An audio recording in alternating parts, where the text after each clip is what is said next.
Dear students, सबसे पहले जो हमारे पास चैप्टर नंबर 2 का लॉन्ग क्वेश्चन इंपॉर्टेंट है वो डिस्कवरी ऑफ इलेक्ट्रॉन है। तो डिस्कवरी ऑफ इलेक्ट्रॉन के बारे में जो क्वेश्चन आएगा, how electron was discovered by discharge tube experiment, explain it's properties. तो इसका जो हम जवाब लिखेंगे, सबसे पहले हम डिस्चार्ज ट्यूब को डिफाइन करेंगे। Discharge tube is a hard glass tube connected with 2 metallic electrodes. इसमें 2 मेटल के इलेक्ट्रोड्स होंगे and it contain a vacuum pump जो प्रेशर को एडजस्ट करने के लिए यूज़ किया जाएगा। When a high voltage is applied across the electrodes, specific rays are produced from cathode to anode. तो इन रेज को कैथोड रेज का नाम दिया गया and these rays were negatively charge. इनकी प्रॉपर्टीज़ की अगर बात करें तो जे थॉमसन ने 1897 में इनकी प्रॉपर्टीज़ को स्टडी किया and he observe that these raise deflect towards positive plate. तो पॉजिटिव प्लेट की तरफ अगर डिफ्लेक्ट हो रही है तो इट मीन्स कि दे कैरी नेगेटिव चार्ज, इन पे नेगेटिव चार्ज होगा। तो यहाँ पे ये पॉजिटिव चार्ज गलत लिखा गया ज़रा प्रिंटिंग मिस्टेक की वजह से, तो इन पे नेगेटिव चार्ज होगा। इसी तरह से मैग्नेटिक फील्ड में भी इनकी डिफ्लेक्शन ये शो करेगी, these rays are negatively charge rays and he also calculated the E/m charge to mass ratio of these rays and he proved that these are not rays but material particles. After that he named it electrons. उसने इसे electrons का नाम दे दिया और electrons हम जानते हैं कि फंडामेंटल पार्टिकल्स है of all elements. Dear students, next हमारा जो इंपॉर्टेंट लॉन्ग क्वेश्चन है वो डिस्कवरी ऑफ प्रोटॉन है। तो इसके बारे में जो हमारे पास सबसे पहले हम लिखेंगे कि डिस्कवरी जो सबसे पहले इन 1886 E. गोल्डस्टाइन ने इनको ऑब्जर्व किया था। कैनाल रेज के बारे में भी पूछा जा सकता है कि इनको कैनाल रेज क्योंकि कहा जाता है। And he observe that at the same time when cathode rays were produced, positively charged rays are produced that travel in opposite direction to cathode rays, जो cathode rays के बिल्कुल opposite produce हो रही थी। तो basically his discovery was based on the concept that atom is electrically neutral, कि electrically neutral होता है, उसमें same that contains same number of positive and negative charge particles. He performed a number of experiments and he uses a perforated cathode. अगर आप देखेंगे इसमें जो cathode है आपको ये हमारे पास जो कैथोड दिखाई दे रहा है ये परफोरेटेड है, इसमें पोर्स नज़र आ रहे होंगे। The positively charged rays are canal rays passes through these canals. इन कैनाल से, इन रास्तों से, इन परफोरेशन से गुजरती थी, इसलिए इनको कैनाल रेज का नाम दे दिया गया, या इनको एनोड रेज भी कहते हैं, पॉजिटिव रेज भी कहते हैं।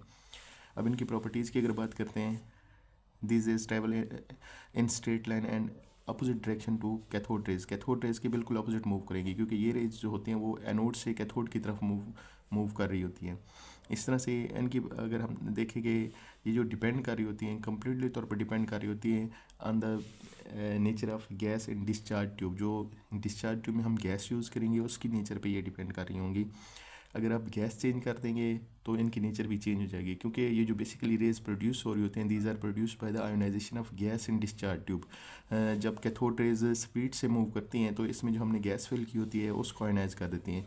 जैसे आयोनाइज होंगी तो वो हमारे पास पॉजिटिवली चार्ज पार्टिकल्स बनेंगे और वो पॉजिटिव रेज की फॉर्म में ट्रैवल करना शुरू कर देते हैं। इट मीन्स कि जो इन रेज को प्रोड्यूस करने वाला मेन जो हमारे पास करेक्टर है that is the gas in discharge tube. तो जैसे गैस आप चेंज करेंगे वैसे इनकी नेचर चेंज हो जाएगी। इन तीसरा पॉइंट है, in 1917 Rutherford prove that the presence of hydrogen nucleus are proton in other nuclei. वो इस तरह से कि बेसिकली जब हाइड्रोजन गैस को यूज़ किया गया डिस्चार्ज ट्यूब में तो उससे हमारे पास जो रेज प्रोड्यूस हो रही थी वो पॉजिटिवली चार्ज जो रेज थी वो प्रोटॉन्स थे, बेसिकली H पॉजिटिव प्रोड्यूस हो रहे थे क्योंकि हाइड्रोजन गैस के आयोनाइजेशन से। तो बाद में ही इसको प्रूव किया गया कि hydrogen nucleus is the fundamental particles of atom that is proton. उसके बाद हमारे पास एक शॉर्ट क्वेश्चन आता है कि how atoms different from each other, के एटम्स एक दूसरे से क्यों मुख्तलिफ नज़र आते हैं। तो सेम इसकी रीज़न ही होगी कि any atom show different from each other because of difference in the number of electron, proton and neutron, क्योंकि उसमें नंबर ऑफ इलेक्ट्रॉन, प्रोटॉन और न्यूट्रॉन डिफरेंट होता है, या हम ये भी कह सकते हैं due to different atomic number different होने की वजह से, क्योंकि उसकी आइडेंटिटी ही उसका एटॉमिक नंबर है, तो एटॉमिक नंबर डिफरेंट होने की वजह से ही एक एलिमेंट्स जो है दूसरे से मुख्तलिफ नज़र आएगा। तो सिंपली हम ये कह सकते हैं due to difference in the atomic number each element seems to be different from other. उसके बाद हमारे पास एक लॉन्ग क्वेश्चन इंपॉर्टेंट ये भी बन सकता है, डिस्कवरी ऑफ न्यूक्लियस, जैसे रदरफोर्ड एटॉमिक मॉडल भी कहा जा सकता है। तो इसका जवाब जो हम लिखेंगे 1911 Rutherford explain the structure of atom. Basically उसने क्या एक्सपेरिमेंट किया, he bombard the stream of alpha particles emitted from a radioactive element on thin gold foil. इसे गोल्ड फॉयल एक्सपेरिमेंट भी इसलिए कहा जाता है। For as experiment he concluded that atom has two main portions. Basically उसने क्या किया कि एक रेडियोएक्टिव एलिमेंट लिया जिससे रेडिएशन इमिट हो रही थी, अल्फा रेज इमिट हो रही थी, और उन अल्फा पार्टिकल्स की बम्बार्डमेंट की गई। एक सोने का ब्रिक वर्क लेके फॉयल लेके उस पर बम्बार्डमेंट की गई। और फिर जो ऑब्जर्वेशन थी वो ये थी कि most of the particles alpha particles pass through the foil easily. Mostly जो पार्टिकल थे वो उससे ईजिली गुजर गए विदाउट एनी डिफ्लेक्शन, बगैर किसी डिफ्लेक्शन के सीधे ही गुजर गए। They show that major volume of atom is empty. जो ये शो कर रहे थे कि मोस्टली एटम का जो वॉल्यूम होता है वो एम्प्टी होता है, खाली होता है। इस तरह से उस टाइम में जब ये एक्सपेरिमेंट किया तो ये ऑब्जर्व किया कि there are two portions in an atom, one of them which he called as nucleus, and other large area portion जो था surrounded area that was named as a extra nuclear portion, तो उसको extra nuclear portion का नाम दिया गया। he also discovered that mass of the atom is concentrated in the nucleus। अब ये शॉर्ट क्वेश्चन भी है, ऐसा क्यों है, because presence of proton and neutron in the nucleus, क्योंकि जो न्यूक्लियस होता है उसमें प्रोटॉन और न्यूट्रॉन होते हैं, इस वजह से मोस्टली जो मैस होता है उसका न्यूक्लियस के अंदर ही होता है। और इन फोर्सेस, इन जो पार्टिकल्स होते हैं उनको स्ट्रॉन्ग इलेक्ट्रोस्टैटिक फोर्सेस ने जो है वो इकट्ठा रखा हुआ होता है, held together by strong electrostatic forces. अब उसके बाद ये एमसीक्यूज भी आपसे पूछा जा सकता है, इलेक्ट्रॉन प्रोटॉन या न्यूट्रॉन, इन पे चार्ज कौन सा है, इनका मैस कितना होता है, तो ये भी आपको आना चाहिए। उसके बाद हमारे पास लॉन्ग क्वेश्चन जो है वो बोहर्स एटॉमिक मॉडल के बारे में आ सकते हैं, और या ये भी पूछा जा सकता है कि differentiate shell and sub shell. तो 1913 में नील बोहर ने जो एक्सपेरिमेंट किया हाइड्रोजन एटम के लिए एक्सपेरिमेंट ये किया था, उसमें एनर्जी लेवल या शेल को किस तरह से उसने डिफाइन किया। Basically these are the specific circular path around the nucleus having fixed energy. ये सर्कुलर पाथ होते हैं जिनकी एनर्जी फिक्स्ड होती है, इनको एनर्जी लेवल, शेल और ऑर्बिट कोई भी नाम दिया जा सकता है। और इनकी एनर्जी जिस तरह से मैंने कहा फिक्स होगी, लेकिन जो शेल न्यूक्लियस के करीब होगा, नियरर टू न्यूक्लियस, उसकी एनर्जी मिनिमम होगी। Then energy goes on increasing as the orbital goes away from the orbit goes away from the nucleus. जैसे न्यूक्लियस से दूर होते जाएंगे, डिस्टेंस इंक्रीज़ होता जाएगा, वैसे वैसे उनका एनर्जी लेवल इंक्रीज़ होता जाएगा। तो शेल हमारे पास हो कौन कौन से सकते हैं, हमारे पास के, एल, एम और एन हमारे पास ये शेल होंगे। के जो है वो नियर टू द न्यूक्लियस होगा, उसके बाद नेक्स्ट जो आएगा वो एल शेल आएगा, इसी तरह से एम जो है हमारे पास थर्ड शेल होगा। तो इनकी अगर एनर्जी देखें हम जिस तरह से, तो एनर्जी जैसे जैसे ये हम प्रोसीड करते जाएंगे वैसे वैसे इनका एनर्जी लेवल भी इंक्रीज़ होता जाएगा। फोर्थ शेल जो हमारे पास होगा वो एन शेल होगा, और उसमें 32 इलेक्ट्रॉन्स मैक्सिमम वो एकोमोडेट कर सकते हैं। तो हमारे पास जो शेल होंगे, एनर्जी लेवल जो होंगे या ऑर्बिट जो होंगे, के, एल, एम, एन होंगे, और मैक्सिमम नंबर ऑफ इलेक्ट्रॉन के में 2 आ सकते हैं, 2 in L 8 and M 18 while N accommodate 32 electrons. ये आप फार्मूला 2n स्क्वायर से भी फाइंड आउट कर सकते हैं। एन की जगह पे नंबर ऑफ शेल रखते हैं, फर्स्ट है तो एन की जगह पे 1 लिखें, 2 1 की पावर 2 करेंगे तो आपके पास नंबर ऑफ इलेक्ट्रॉन्स आ जाएंगे। इसी तरह से सब एनर्जी लेवल की अगर बात करते हैं, जिन्हें हम सब शेल भी कह देते हैं, तो each shell is further composed of sub energy level that is known as sub shell, और उसकी जो वैल्यू होगी वो नंबर ऑफ शेल के इक्वल होगी। नंबर ऑफ सब शेल जो होंगे, अगर जिस तरह से के की बात करते हैं तो के के लिए एन की वैल्यू 1 होती है, इसलिए उसमें ओनली 1 सब शेल होगा। इस तरह से एल में एन की वैल्यू 2 होगी तो उसमें 2 सब शेल एस और पी होंगे। इस तरह से एम की बात करें तो एन इज़ इक्वल टू 3, इसलिए उसमें 3 सब शेल होंगे, एस, पी, डी। और एन में due to value of N is equal to 4, क्योंकि एन शेल में एन की वैल्यू 4 होती है, इसलिए इसमें 4 सब शेल होंगे और वो एस, पी, डी, एफ होंगे। तो ये हमारे पास शेल और सब शेल की कहानी हो जाएगी। अब जिस तरह से कितने मैक्सिमम इलेक्ट्रॉन एकोमोडेट किए जा सकते हैं किसी भी शेल में, कैपेसिटी जो मैंने फार्मूला बताया 2n स्क्वायर आपके पास होता है, ये आपको फार्मूला दिखाई दे रहा होगा, 2n स्क्वायर है हमारे पास, n का स्क्वायर आपने ले लेना है।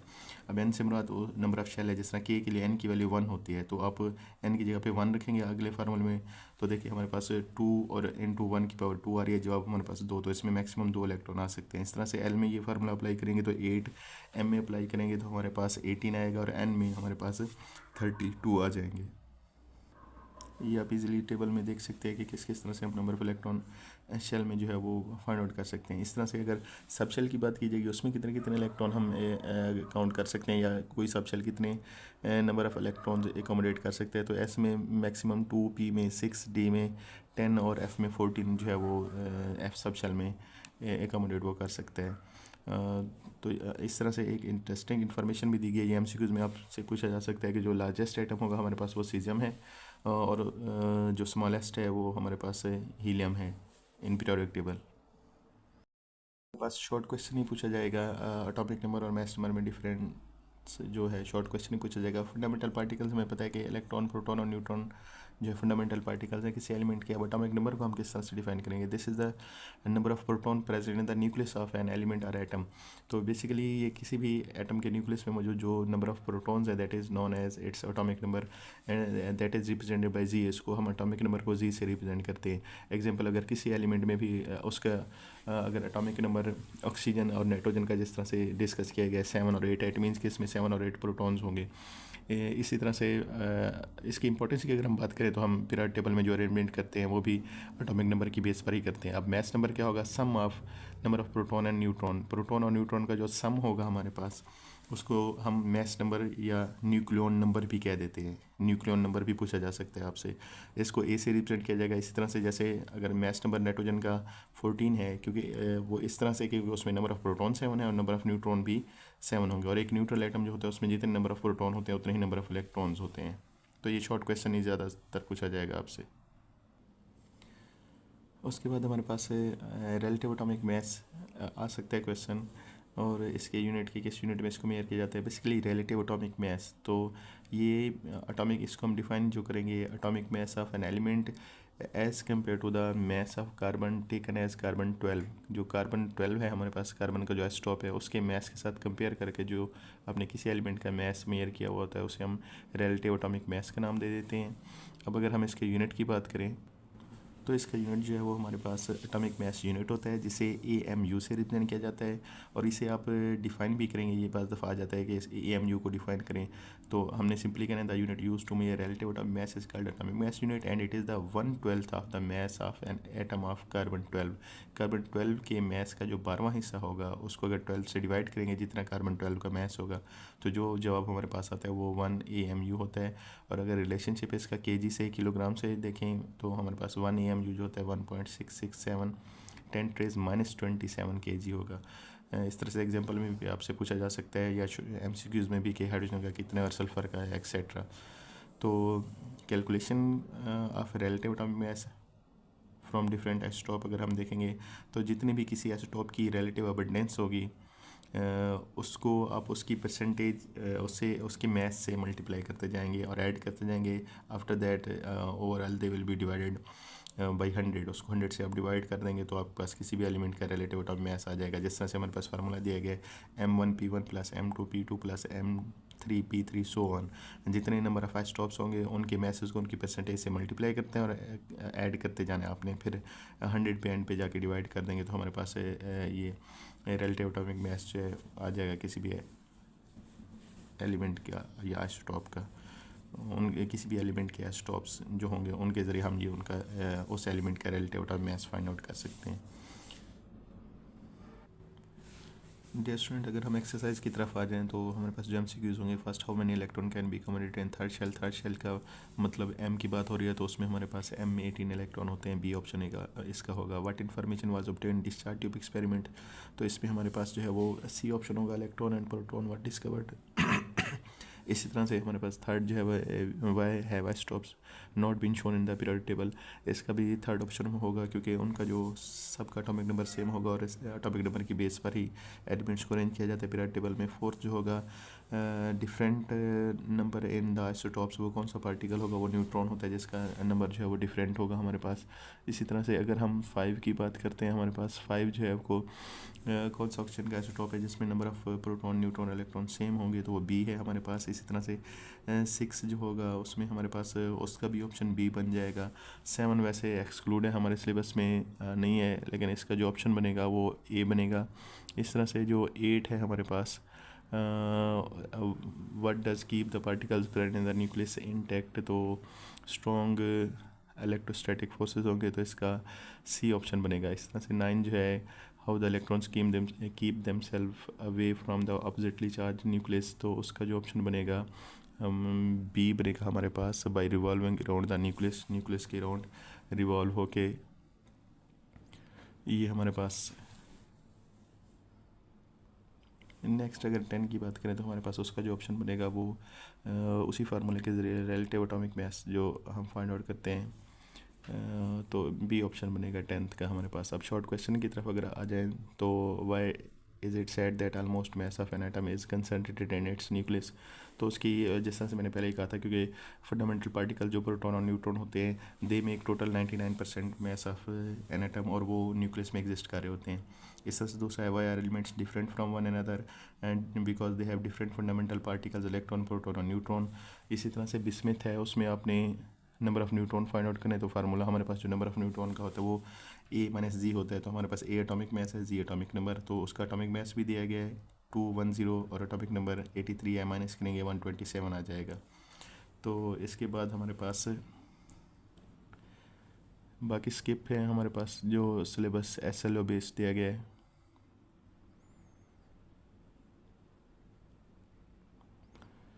उसके बाद जो हमारे पास क्वेश्चन आ रहा है कंस्ट्रक्टेड रिस्पॉन्स से, वो why does the energy of electron increase as we move from first shell to second shell. जिस तरह से मैंने कहा था कि जैसे ही डिस्टेंस इंक्रीज होगा फ्रॉम न्यूक्लियस तो उसकी एनर्जी इंक्रीज होती जाएगी शेल की, तो इसका ये जवाब हम लिखेंगे। इस तरह से why it is needed to lower the pressure so that rays can pass easily through the discharge tube में से इजीली पास हो सकें, गुजर सकें, इसलिए प्रेशर उसका लो रखा जाता है। और तीसरा है what is the classical concept of electron, तो क्लासिकल कंसेप्ट ये है कि पहले इलेक्ट्रॉन को जो कंसिडर किया जाता था एज अ पार्टिकल, और मॉडर्न स्टडी के मुताबिक जो क्वांटम मैकेनिक्स के मुताबिक जो अब इसको कंसिडर किया जाता है एज अ वेव लाइक भी कंसिडर किया जाता है। इट मीन्स कि no electrons can like a wave. पहले ये समझा जाता है कि सिर्फ ये पार्टिकल के तौर पर बिहेव करता है, अब ये कंसिडर किया जाता है कि वेव के तौर पर भी बिहेव कर सकता है, ये डुअल नेचर शो करता है। तो ये हमारे पास इसके क्वेश्चंस होंगे इस चैप्टर के। उसके बाद हमारे पास ये क्वेश्चन पूछा जा सकता है कि किस तरह से ये प्रूव किया गया कि इलेक्ट्रॉन और प्रोटॉन फंडामेंटल पार्टिकल्स हैं। तो सिंपली हम लिखेंगे डिस्चार्ज ट्यूब में जो एक्सपेरिमेंट किया गया था उसमें same type of electrons were produced no matter which type of gas was used. फिर इस तरह से सेकंड एक्सपेरिमेंट जो किया गया तो उसमें देखा गया कि जो पॉजिटिव रेज जो प्रोड्यूस हो रही थी वो डिफरेंट उनकी नेचर हो जाती थी by changing the nature of gas या for different gases, therefore they were named as fundamental particles. इस तरह से स्ट्रक्चर ऑफ हाइड्रोजन, ये लॉन्ग क्वेश्चन हमारे पास आ सकता है, एक्सरसाइज का क्वेश्चन है। तो इसकी अगर बात करेंगे तो सेंटर में इसके बेसिकली एक टाइनी सा न्यूक्लियस होगा that contain only single proton, इसमें एक ही प्रोटॉन होता है। एक प्रोटॉन होने की वजह से जिस तरह से हमने कहा था न्यूट्रल एटम में नंबर ऑफ इलेक्ट्रॉन भी सेम होंगे, it also contain only one electron that revolve around the nucleus, तो इसमें एक इलेक्ट्रॉन होगा। इस तरह से अगर हम जो हमारी डिस्कशन है इसमें हाइड्रोजन एटम को देखें तो इसमें सिर्फ एक प्रोटॉन होता है जो न्यूक्लियस में होता है और जिस पे पॉजिटिव चार्ज होगा। Similarly it contain only one electron that revolve around the nucleus, it does not contain any neutron. तो अगर इसके हम प्रोटॉन की बात करेंगे तो उनमें कोई भी नंबर ऑफ़ न्यूट्रॉन नहीं होगा।